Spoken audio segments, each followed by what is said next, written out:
কটকে অধিক ভোট তেওঁলোকে লাভ নকৰে। গামোচা আৰু গেঞ্জি পিন্ধি 10 বাৰ কাণত ধৰি উঠা বহা কৰিম, যি ঠাইত তেওঁলোকে মোক প্ৰত্যাহ্বান দিব।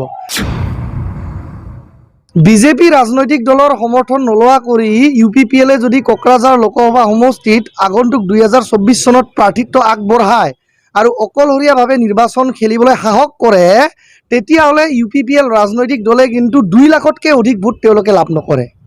আৰু UPPL দলে বিজেপিৰ সমৰ্থন নোহোৱাকৈ নিৰ্বাচনত অৱতীৰ্ণ হোৱাৰ পিছত যদি তেওঁলোকে কোকৰাঝাৰ লোকসভা সমষ্টিৰ পৰা 2 লাখতকৈ অধিক ভোট লাভ কৰে, তেতিয়াহ'লে মই তেওঁলোকক আকৌ এটা প্ৰত্যাহ্বান নহয়, মই আজি এটা ভৱিষ্যতবাণী কৰিব বিচাৰিছোঁ যে তেওঁলোকৰ কথা মৰ্মে মই কোকৰাঝাৰৰ মাজমজিয়াত যিকোনো বাটত গামোচা আৰু গেঞ্জি পিন্ধি 10 বাৰ কাণত ধৰি উঠা বহা কৰিম, যি ঠাইত তেওঁলোকে মোক প্ৰত্যাহ্বান দিব। আৰু দ্বিতীয় কথাটো হৈছে কেবা কাৰণত যদি UPPL দলে ৰাজু নাৰ্জাৰী নামৰ এগৰাকী পণ্ডিতক কোকৰাঝাৰ লোকসভা সমষ্টিত প্ৰাৰ্থিত্ব আগবঢ়াই প্ৰাৰ্থী হিচাপে প্ৰক্ষেপ কৰে, ৰাজু নাৰ্জাৰীয়ে UPPL দলৰ পৰা নিৰ্বাচনত যদি অৱতীৰ্ণ হয় বিজেপিৰ সমৰ্থন অবিহনে, স্পষ্টভাৱে কৈছোঁ 1.5 লাখতকৈ অধিক ভোট তেওঁ নাপায়। ৰাজু নাৰ্জাৰীৰ ঠাইত যদি অন্য কোনোবা এজন ব্যক্তিয়ে নিৰ্বাচন খেলে UPPL দলৰ পৰা বিজেপিৰ সমৰ্থন অবিহনে 2 লাখ হয়তো ভোট পাব পাৰে, কিন্তু ৰাজু নাৰ্জাৰীয়ে খেলিলে সেই ভোট আৰু 50,000 মাইনাছ হ'ব, 1.5 লাখতকৈ অধিক ভোট নাপায়। আৰু এটা বহুত হাস্যকৰ বিষয় মই আজি ক'ব বিচাৰিছোঁ আপোনালোকৰ ওচৰত মই এই হাস্যকৰ বিষয়টো ক'ব বিচাৰিছোঁ। আজিলৈকে আমি শুনিছিলোঁ যে বিভিন্ন ঠাইত বা সংবাদ মাধ্যমত আমি দেখিছোঁ ল'ৰাই ছোৱালীক ৰেপ কৰে, ল'ৰা মানুহে ছোৱালীক ৰেপ কৰে, কিন্তু অজব দেশ কি গজব কাহিনী, না ভ্ৰুত না চুট ঘটনা আমি দেখিবলৈ সক্ষম হৈছোঁ কোকৰাঝাৰত, য'ত নেকি UPPL দলৰ কোনোবা এজন VCDCৰ চেয়াৰমেনক লৈ গৈ বোলে এজন ছোৱালীয়ে ছেক্সুৱেল হেৰেছ কৰিছে বা তাক বলাৎকাৰ কৰিছে।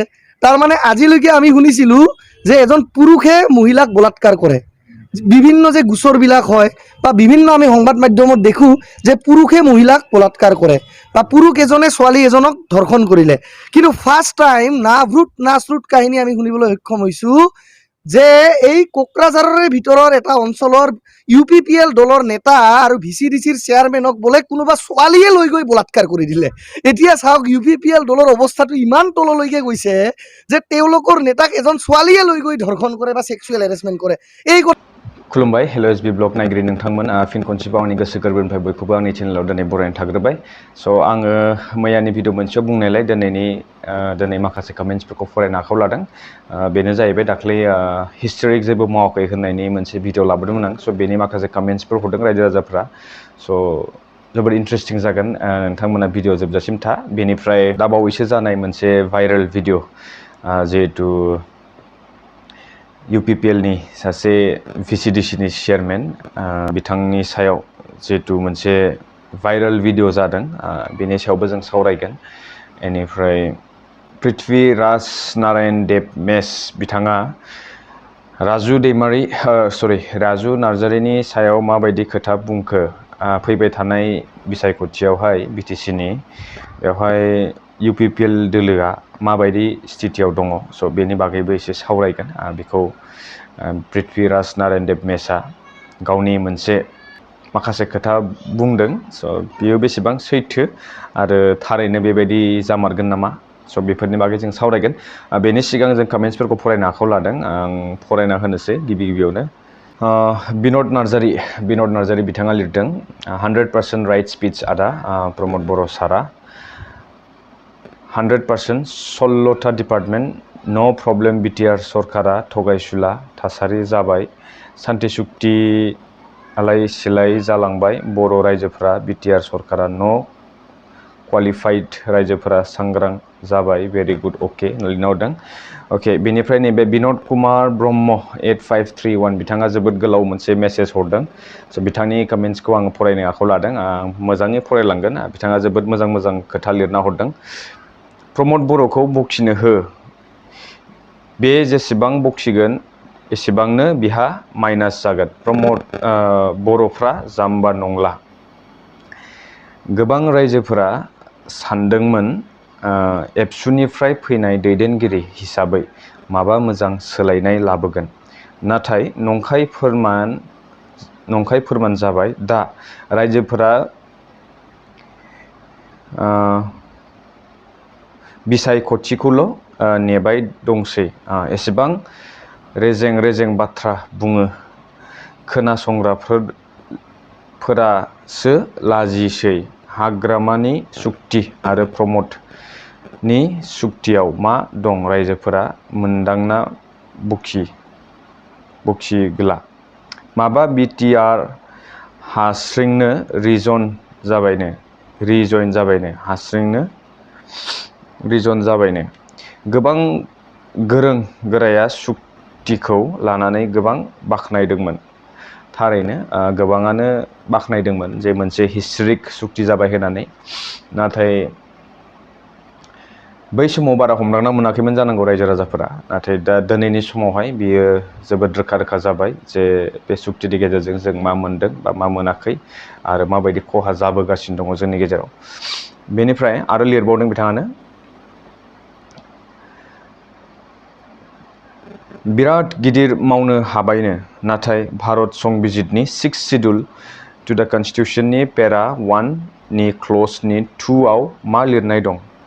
बेयाव लिरनाय दं, बबेबा अट'नमास डिस्ट्रिक्ट काउन्सिलाव गुबुन ट्राइबेल दंबा आरो बिसोर अट'नमास डिस्ट्रिक्ट काउन्सिलनि सरकारखौ मानिनो राजि जायाबा आरो गावसोरनि थाखाय आलादा खुंथाय नागिरोब्ला, अब्ला गभर्नरआ बिसोरनि थाखाय अट'नमास डिस्ट्रिक्ट काउन्सिलनि सिङाव आलादा अट'नमास रिजन दाना होनो हायो। बे अट'नमास डिस्ट्रिक्ट काउन्सिलनि सिङाव दाजानाय मोनसे फिसा खुंथाय बियाबखौसो रिजन बुङो। नाथाय बियो गुबुन अट'नमास डिस्ट्रिक्ट काउन्सिलफ्राव जायोबाबो बिखौ BTC सुक्तियाव एमेन्डमेन्टनि गेजेरजों बड'लेण्डआव जानो हायि खालामनानै बन्द' खालामनानै गारबोखादों। बेल' नङा, आरो माखासे आर्टिकेलफोरनि सायावबो नायफामनाय जादों। आगोलनि सुक्तिनि सिगां गोबां गोरों गोरा सानसुमैफ्रा साननो आरो सुबुरुन होनो खाबु मोनदोंमोन। बर' रावा BTCनि सुक्तिनि गेजेरजों भारत संबिजित 8थि फारिनि मान मोननो हादों। BTC सुक्तिनि मान रुजुजाथाव नङा।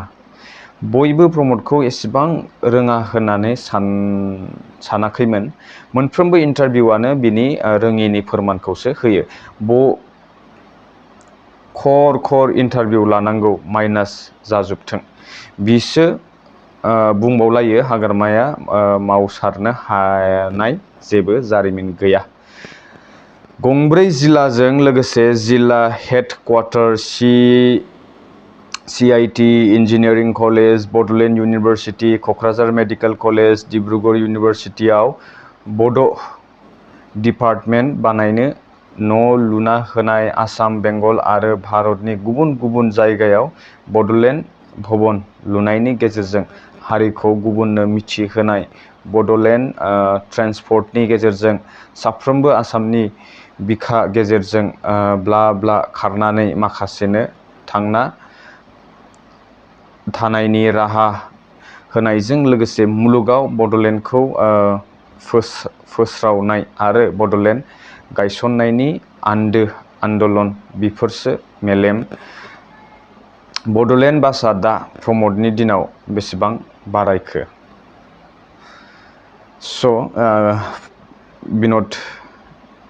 जोंहा नै बिन'द कुमार ब्रह्म बिथाङा जोबोद मोजां मेसेज हरदों मोनसे। गासिबो खोथाखौनो बिथाङा फोरमायजोबखाबाय बिथांनि मेसेजनि थ्रुयै। आं बेखौ फिन बुंफिननांगौ होननानै गोनांथि सानाखै। बिथांनि कमेन्ट्सखौ नोंथांमोना नायनो हागोन। जोबोद मोजां इन्टारेस्टिं इनफरमेटिभ मेसेज हरदों मोनसे। बेनिफ्राय दंबावो रैरुब बसुमतारी, प्रमद बर'आ जिर', बियो माब्लाबाबो हारिनि थाखाय मोजां खामानि मावनाय नङा। केएनआ लिरदों 100% राइट। बिदिसो इउटुबार नांबावगौ जों बर' हारिनि गेजेराव। गोजोननाय थाबाय फंबाय, बिदिनो मोजां कन्टेन्ट लाबोबाय था। थेंक इउ आदा। हादुंग्रा ब्रह्म, प्रमद सारनि मिनिनायखौ नाय, मोखाङानो एकदम लाजिनाय मिनिफ्लानायसो। मोखाङानो नायबानो सिनायो प्रमद सारनि हिस्ट्रिया बर' हारिखौ फोजोबनायनि बिटिसिखौ फोजोबनायनि हिस्ट्रि जासिगोन। अनिल बसुमतारिया लिरदों लाजियालै बियो होननानै लिरना हरदों। बेनिफ्राय नगेन बर' बिथाङा लिरदों प्रमद सारा आजिखालि जुमाय लोंना फेनाय बायदि बखिलाबाय थानाय नुयो मा जाबावगोन। अके बेनिफ्राय मन' ब्रह्म बिथाङा लिरदों आरो बै फेरेंगा दुगानावबो सों नोंसोर मा हिस्ट'रिक खामानि मावदों दलं गंसे बानायनायानो हिस्ट'रिक होननानै बुंदों। बेनिफ्राय रुपा बसुमतारी प्रमद बर'आ खामानि गैया रावबो भट दा हो होननानै बिथाङा खावलायदों। बेनिफ्राय बेनि बर्थ Mushahary keep on brother thank you. बिन'द ब्रह्म 9173 बिथाङा लिरदों प्रमद बर'नि खुगाखौ हासिनांगौ रायजोफोर बेनि खुगायानो बर' हारिखौ हाखराव खोख्लैबाय मोजां सानना नाय। बेनिफ्राय बेनि गेजेरावनो आं मोनसे खोथा बुंनो सानदों। उदालगुरि रौतायाव जालांनाय मोनसे बिपिएफनि मेल मिथिङावहाय सासे आइजोआ जा मानगोनां सिएम प्रमद बर'खौ गोख्रों रावजों सोंखारिदों। लेवार बायदि थै सोबजोबगोन बियो होननानैबो बुंदों। बेनिफ्राय गोबां बाथ्रा बुंबावदों डिभाइड आसाम 50-50नि खोथाखौ बुंदों। EM-GM बा MCLA CMनि मासिखौ लानो आं सोमावसाराखै होननाय बाथ्राफोरखौ बुंदों। स' बे मेसेजआ थारैनो प्रमद बर' बिथाङा निजेनो नायोबा जोबोद मोजां जागोन। मानोना बिथाङा दासिमहालागै बे खोथानि मोनसे फिननायखौ दासिमबो रायजो राजानि सिगाङाव होआखै। मानो बिदि बुङामोन रायजो राजाफोरनि सिम्पेथिखौ लानो थाखाय थारैनो थगायनाय बायदि जादों बे मोनसे स्टेटमेन्टआ।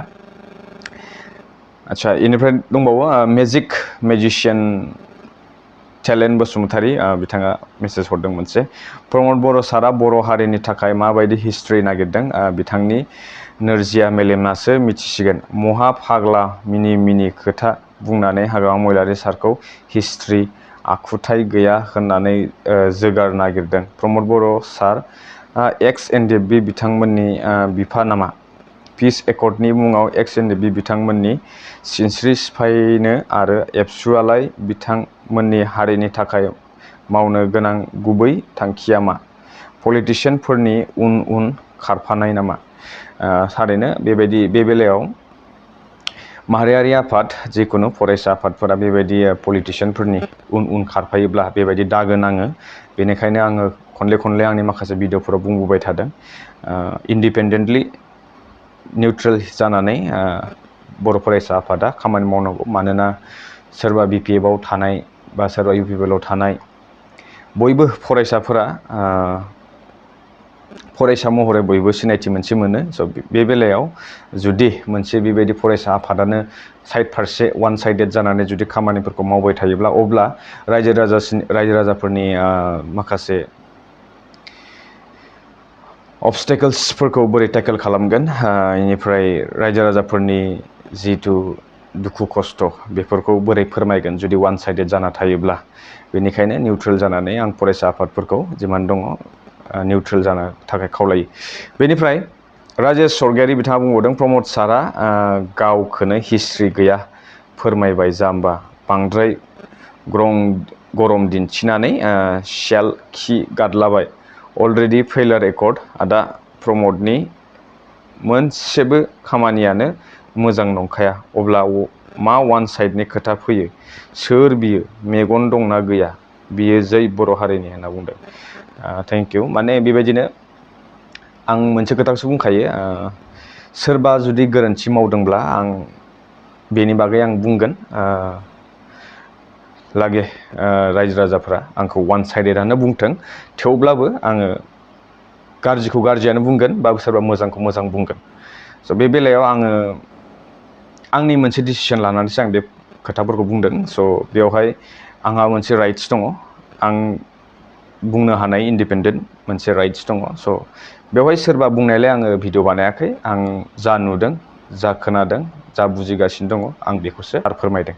स' थेंक इउ राजेश सरगियारि बिथां। नोंलाय मा नोंलाय मा एकर लाबोखो प्रमद सार होननानै बुंदों इउजार SQ8HX8 बिथाङा। बेनिफ्राय मन' ब्रह्म बिथाङा बुंदों प्रमदनि हिस्ट्रि देखायनो हानाय बबेयाव दं आं माथो जेबो नुवाखै बिटिआर एकर्डबो गासैबो पावारनो दानख' जाजोब्बाय। अके मा हिस्ट्रिक जाखो बेलाय होनना बुंदों। स' आंबो थारैनो नागिरगासिनो बबावबा माबाफोर मोजां खामानि मावना दोनदों नामा होननानै।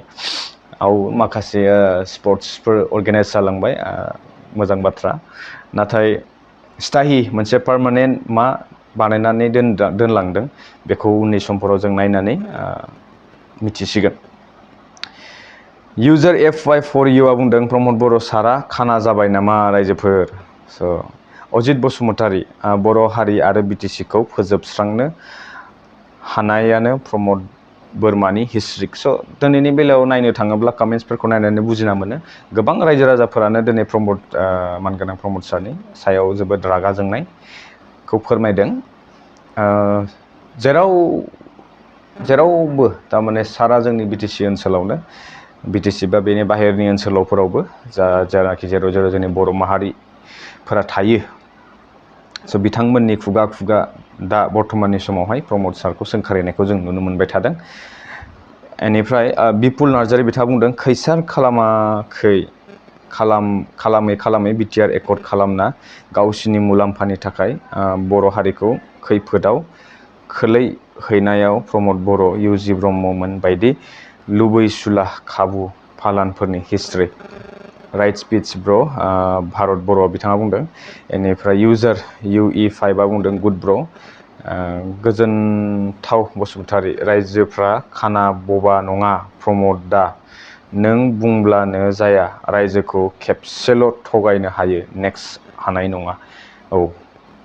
खनले थगायजाबाय थानायनि दिनैनि समाव बेबायदि जुग गैला, बयबो बुजियो। भेरि गुड स्पिच होनदों अभिलाष बर' बिथाङा थेंक इउ।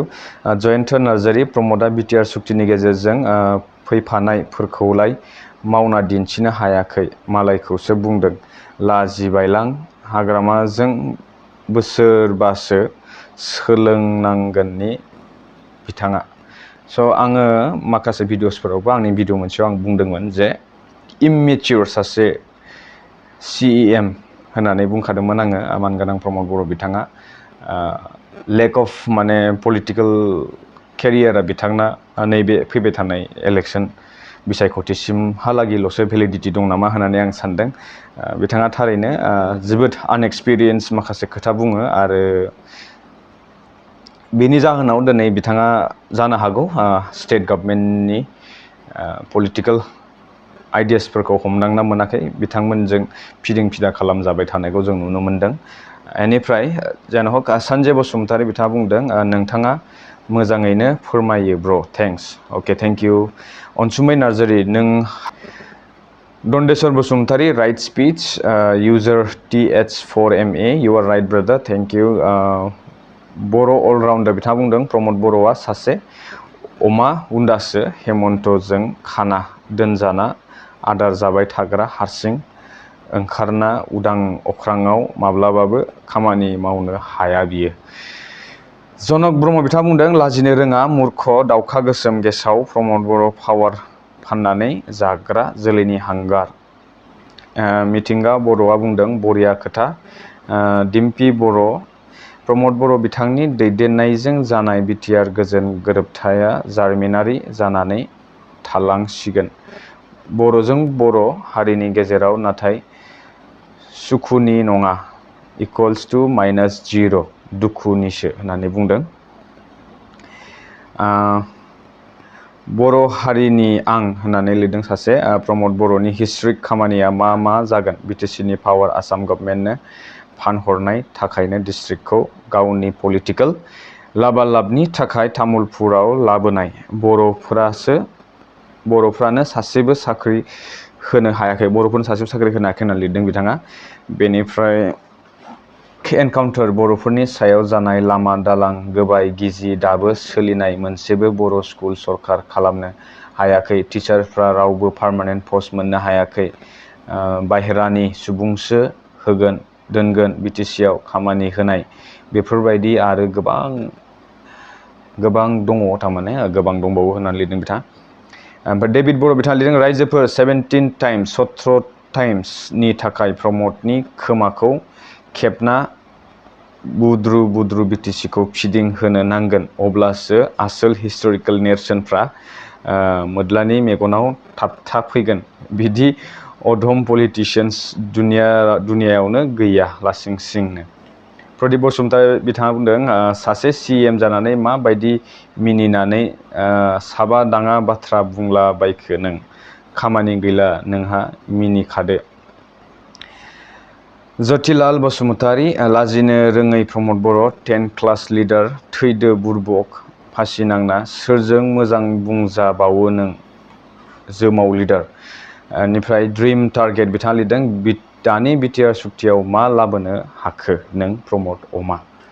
स' गोबां दंबावो मेसेजआ, नै गोबां मेसेज हरदों रायजो राजाफोरा गासिबो सेम खोथाखौनो बुंदों बिथाङा दिनैनि समाव थारैनो फेलियर जाबाय होननानै। बेनिफ्राय आं फरायजोबनो हागोन हाला, भिडिअ जोबोद गोलाव जालांबाय। स' आं माखासेखौ नैबेबायदि स्क्रिनाव ओरै स्क्रल खालामनानै होसिगोन, नोंथांमोना बेखौ फरायबानो जाबाय, पस्ट खालामनानै बा स्क्रिनशट लानो हागोन, बा बे आं भिडिअनि लिंकखौ होना दोनगोन, नोंथांमोना बे भिडिअ थांनानै कमेन्ट्सफोरखौ नायफिननो हागोन। बेनिफ्राय माखासे खोथा दंबावोमोन, जेरै बै VCDC चेयारमेन सासे भाइरेल जानाय आइजोजों थगायनानै फाव फान्दाय जानानै गावखौहाय रेप खालामदों होननानै बुंनाय बाथ्राया थारैनो बे बेसेबां सैथो। स' नैबे भिडिअ क्लिप्सखौ नोंथांमोना भिडिअ क्लिप्सखौ नुखाबाय। पृथ्वीराज नारायण देबमेस बिथाङा मा बुंदों, फैबाय थानाय इलेक्सनावहाय जुदि हारसिङै रावनिबो सहाय लायालासे जुदि UPPLआ 2 लाखसिमहालागै भट मोननो हायोब्ला बा बेनि एसे बांसिनबो मोनोब्ला पृथ्वीराज नारायण देबमेसआ BTCनि जिखुनु खनायाव गस्ला गेन्जि गामसा गाननानैहाय जलाय सिखारलाय खालामगोन होननानै बिथाङा बुंदों। बेनिफ्राय राजु नार्जारी बिथांखौ जुदि थारैनो Kokrajhar Lok Sabha MP सिटनि ST सिटनि MP बिजाथि महरै जुदि UPPL दोलोआ सायख'योबा 100% जेनखागोन होनना बुंदों, आरो प्लास 1,50,000 भट मोनगोन, 50,000आ माइनास जाबावगोन होननानै बिथाङा रोखा रोखा बुंदों। स' बे बेलायाव जों बुंनांगोन थारैनो UPPL दोलोआ जुदि थारैनो देरहानो लुबैदोंब्ला माखासे जोंनि बर' माहारिनि गेजेराव जा जेंना जेंसि सोलिगासिनो दङ, जिबायदि थासारि जादों, बेफोरखौ सुस्रांनो नाजानांगौमोन। दाथ' समबो गैला, बोरैहाय सुस्रांबावगोन। स' बे बेलायाव जों बुंनांगोन जों फैबाय थानाय समाव जों मोजां सासे बिजाथि लुबैदों, जोंनि नायल' जाल' मोनसेल' ST सिट जिहेथु। स' जों लुबैयो जे थारैनो जोंनिनो सोरबा सासे देरहाथारनांगौ होननानै। स' बेखौ फैबाय थानाय समफोरावसो नुसिगोन। पृथ्वीराज नारायण देबमेसआ गोख्रों बिबुंथिनि गेजेरजों बेबायदि सोंखारिदों UPPL दोलोनि जेनेरेल सेक्रेटारि बिथांखौ, जे बिथाङा गेलेयोबा थारैनो 50,000 भट जिखिनि मोननांगौ 2 लाख बेखौबो मोननाय नङा होननानै बुंदों। आरो जों मिन्थिखागौ दिनैनि समावहाय गोबाङानो BPF दोलोखौ सापर्ट खालामदों। बेनिफ्राय आसा खालामदों BPF दोलोनिफ्राय सोरबा सासे मोजां बिजाथिखौ जों नुनो मोनगोन, अब्ला रायजो राजाफोराबो थारैनो गोजोननाय थागोन। आरो जों बयबो आसा खालामनांगोन 2 लाख भटखौ नोंथांमोना ओरैनो वेस्ट खालामनाङा। जेरावनाखि जोंनि हारिनि फारसे मोजां जागोन, जोङो बेखौ नोजोर होनानै जोङो गावनि बेसेन गोसा भटखौहाय होनानै जोंनिनो बर' सोरबा सासेखौ दैथायहरनाया गोनांथि जानानै फैदों दिनैनि समाव। नङाब्ला फिन खनसेबाव आरोबाव जोङो गुबुनखौसो देरहाहोनाय जागोन, जायनाखि जोंनि बर'नि जेब्लायबो हेंथा, जेब्लायबो उल्था मावो। आरो MP सिटआव आं लुबैदों UPPL होन बा BPF होन सोरबा सासे बर'नि सेन्टिमेन्ट लानानै मोजां बिजाथिखौ जों दैथायहरनो हायो, अब्लानासो जोंनि माखासे जेंना जेंसिफोरा भारतनि पार्लियामेन्ट बायदियाव जोंनि रायजो राजानि भइसखौहाय रेज खालामहैनो हागोन। सान्दै जोबोद गरम गरम जागासिनो दङ जोंनि थासारिफोरा। बिसायख'थियाबो एकदम खाथि खाथि सोनारगासिनो दङ। स' बे बेलायाव जोङो थारैनो सांग्रां जानांगोन बयबो। माखासे लभ प्रबसन होनानै रायजो राजाफोरखौ थगायनो नाजागोन गोबां दोलोफोरानो गोबां दैदेनगिरिफोरानो स' बे बेलायाव जोङो मात्र जि खामानि जादों जोंनि गेजेरावहाय जिबायदि डेभेलपमेन्ट जोङो नुदों बा जादों बेफोरखौ नोजोर होनानै खामानिफोरखौसो नोजोर होनानै जोङो जोंनि बेसेन गोसा भटखौ होनांगोन आरो जोङो थार बिजाथि जोंनि गेजेराव लाबोनांगोन नङाब्ला बिदिनो अराय सम बिदिनो जों सोरखौबा दैथायहरगोन गाबोन फिन आरो बियो माखासे खामानिफोरखौ मावनो थाखाय खाबु लानो रोंनाय नङा बा हानाय नङा बा बेबायदिनो थगायजागोन आरो बेबायदि लोरबां सरखार जोंनि गेजेराव दा थासै जोंनो नांगौ गोख्रों मोनसे सरखार जायनाखि माब्लाबा हारिया जेब्ला अलखद जायो बै समाव हारिनि फारसे वान साइडेड जानानै हारिखौ रैखाथि होनो हायो जोंनो बेबायदि गोजोन सरखार नांगौ अब्लासो जोङो थांनानै थागोन नङाबा जोंनि बर'फोरनि जोहोलावफोर जायनाखि गावनि जिउ बावलांबाय बिथांमोननि जिउ बावलांनाया दिनैनि समाव मोनसे ओरैनो बेखार जालांगोन जेबो ओंथि थाहैनाय नङा बिनि थाखायनो जोङो बेखौ जेब्लायबो नाजानांगोन